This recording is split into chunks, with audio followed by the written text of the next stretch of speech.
Bonjour à tous, aujourd'hui nous allons voir comment réaliser un diaporama sur PowerPoint. Donc la première chose à faire quand vous êtes sur votre bureau, c'est de cliquer sur le lien. Je ne l'ai pas enregistré comme raccourci sur mon bureau, par contre je l'ai en raccourci sur la barre des tâches que vous ne voyez pas. Donc là, je clique dessus et vous voyez, c'est en train de s'ouvrir. Une fois que je suis ici, soit je vais cliquer sur quelque chose qui existe déjà si j'ai envie de m'appuyer sur une base déjà existante, soit je pars de zéro. On va partir de zéro en cliquant sur Nouvelle présentation. Une fois que nous sommes là, nous sommes sur ce qu'on appelle une diapositive de titre. Donc nous allons donner le titre principal de notre diaporama. Ensuite, on peut ajouter un sous-titre. Ce n'est pas obligatoire, mais nous vous conseillons de le faire. Une fois que j'ai mon titre et mon sous-titre, comme vous avez vu, à chaque fois j'ai cliqué sur le rectangle que nous avons là qui s'appelle une zone de texte. C'est ce qui m'a permis d'écrire mon texte. La zone de texte, comme vous le voyez, je peux la déplacer, je peux la réduire, je peux l'agrandir. C'est à moi de voir en fait comment j'ai envie de disposer mon texte. Et comme vous le voyez quand je promène la zone de texte, il y a des petites réglettes qui nous aident à savoir comment on est positionné, si on est centré par rapport au reste de la diapositive. Une fois que j'ai fait ça, j'ai du texte. Ce que je vais vous montrer va marcher à chaque fois qu'il y aura du texte dans n'importe quelle diapositive, que ce soit une diapositive de contenu, de texte, dans un tableau, etc. Donc si la mise en forme ne me plaît pas, je sélectionne le texte que je veux modifier, je vais ici pour changer la police si je veux une police différente, je vais ici si je veux que ce soit plus grand ou plus petit, je peux le faire gras, je peux le faire en italique, je peux le faire souligné, je peux lui donner un effet d'ombre, je peux le faire barré, ici c'est ce qu'on appelle modifier la casse, donc là vous le voyez qui se modifie. Et enfin, pour l'utilisation principale, je peux également modifier la couleur. Enfin, je peux l'aligner à gauche, l'aligner à droite, l'aligner au centre, l'aligner à droite ou justifier mon texte. Ça dépendra de la présentation que je veux. Avec ça, vous avez déjà les bases pour traiter un texte de façon propre et efficace. Maintenant que j'ai ma diapositive de titre, je vais avoir besoin de faire autre chose. Pour ça, il y a 3 façons de faire qui sont toutes les mêmes, mais ça va juste dépendre en fait de comment vous voulez vous y prendre. D'abord, le plus rapide, nouvelle diapositive. Ça va créer automatiquement, après la diapositive de titre, une diapositive de contenu. Donc là, on va donner un titre. Et une fois qu'on a créé le titre, je clique sur la zone de texte en dessous et je peux commencer à faire mon contenu. De façon automatique, à chaque fois que vous allez créer quelque chose de nouveau, une nouvelle ligne, il va y avoir des points. Ce sont ce qu'on appelle des textes à puces. Si jamais vous voulez faire vraiment un paragraphe ou si les puces ne vous plaisent pas, vous sautez la ligne comme d'habitude et vous appuyez sur effacer. Et là, vous allez vous retrouver sur un niveau de titre normal. Si jamais vous préférez avoir un niveau de titre, mais que vous voulez en fait ce qu'on appelle justement des niveaux de titre, c'est que vous avez envie que ce soit en retrait. Vous allez appuyer sur la touche Tab de votre clavier. La touche Tab, ce sont les 2 flèches qui vont chacune dans un sens opposé, qui sont au-dessus du petit verrou des majuscules. Donc là, j'ai appuyé sur Tab et je peux continuer à écrire tranquillement. Encore une fois, pour vous montrer, comme d'habitude, quand je veux modifier mon texte, je fais toujours les mêmes manipulations. Une fois que j'ai fait ça, j'ai ma diapositive, je vais en créer une nouvelle, et puis finalement, je me rends compte qu'elle me plaît pas. Pas de souci, clic droit et je fais supprimer la diapositive. Puis, je veux une nouvelle diapo, mais je veux qu'elle ait une mise en forme différente. Là, vous voyez, j'ai à chaque fois des dispositions différentes que je peux choisir. Par exemple, je vais prendre 2 contenus.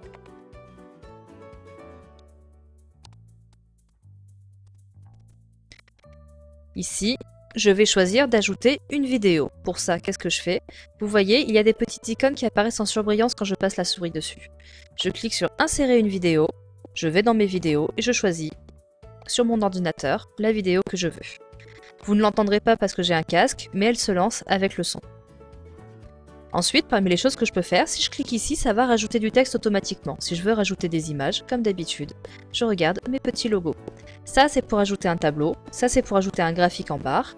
Ça, c'est pour ajouter un graphique un peu plus complexe. Ça, on vient de le faire, c'est pour insérer une vidéo. Et ces 2 petites icônes, c'est pour insérer des images. Donc c'est soit j'insère directement depuis mon ordinateur, soit je vais insérer depuis Internet.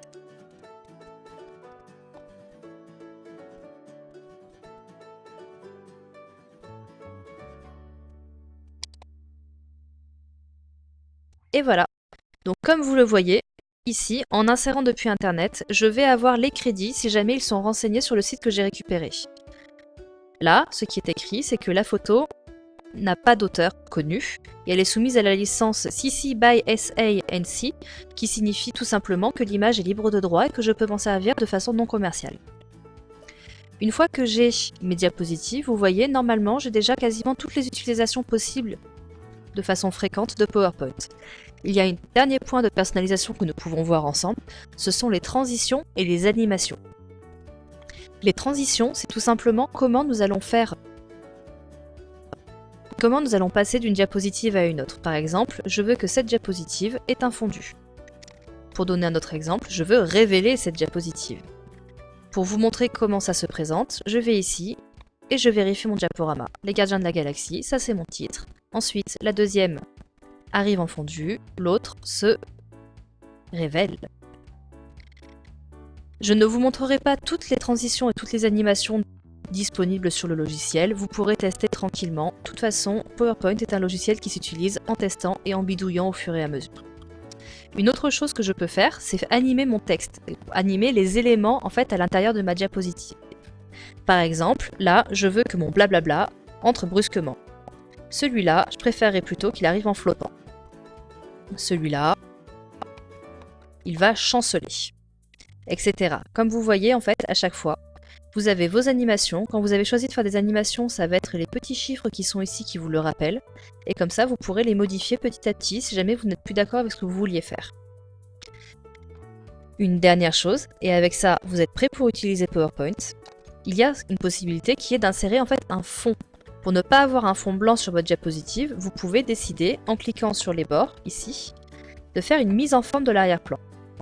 Comme vous le voyez, il y a beaucoup de façons de modifier et de changer son arrière-plan. D'abord, on peut faire un fond uni. On peut faire un fond, ce qu'on appelle dégradé, comme vous le voyez ici. Il y a différents types de dégradés qui existent déjà que vous pouvez choisir, ou bien vous pouvez choisir de le personnaliser. Toujours la même chose, la meilleure façon de faire et de découvrir, c'est de tester à partir du moment où vous savez comment ça fonctionne. Un dernier point qu'on peut faire, c'est ici, remplissage avec image ou texture. Texture, c'est ce que nous avons là, nous avons une texture par défaut. Pour choisir les textures qui existent déjà, elles sont ici, sur ce bouton.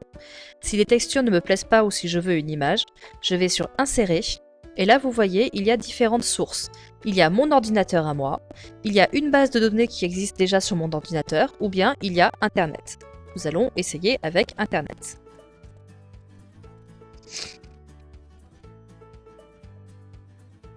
Avec ça, j'ai mon image. Soit je ne voulais mettre un fond que sur cette diapositive, à ce moment-là, je peux fermer et c'est fait, c'est automatique. Soit je veux que Groot soit sur toutes mes diapositives et je clique ici sur Appliquer partout. À n'importe quel moment, vous pouvez décider de changer une diapositive même si on avait appliqué partout. Pour ça, on fait Insérer, on va chercher une nouvelle image.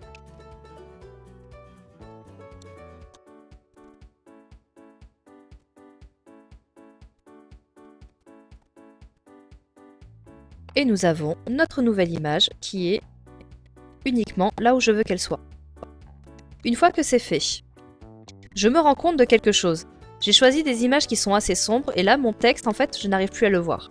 Donc il faut que je sois attentif et là je connais la méthode pour modifier mon texte et qu'il se voit beaucoup plus facilement.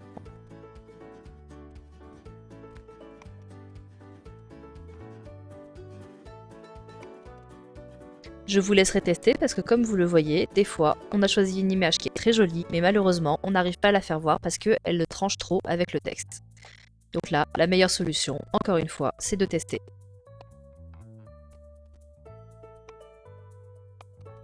Je vous laisserai essayer tout ça.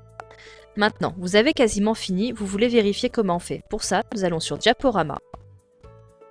Et vous voyez, soit je veux vérifier juste ma diapo sur laquelle je suis en train de travailler, et là, hop, j'en ai vu qu'une seule. Soit j'ai besoin de tout vérifier. Là, je vais sur à partir du début, et là, je reprends depuis le début. Voilà. Avec toutes ces techniques, normalement, vous avez de quoi faire facilement un PowerPoint. Tout n'a pas été expliqué, évidemment. Si jamais vous avez besoin de plus de tutoriels, sachez qu'il en existe beaucoup sur Internet et qu'il suffit simplement de chercher pour approfondir. Merci d'avoir suivi cette vidéo, et bon courage à vous.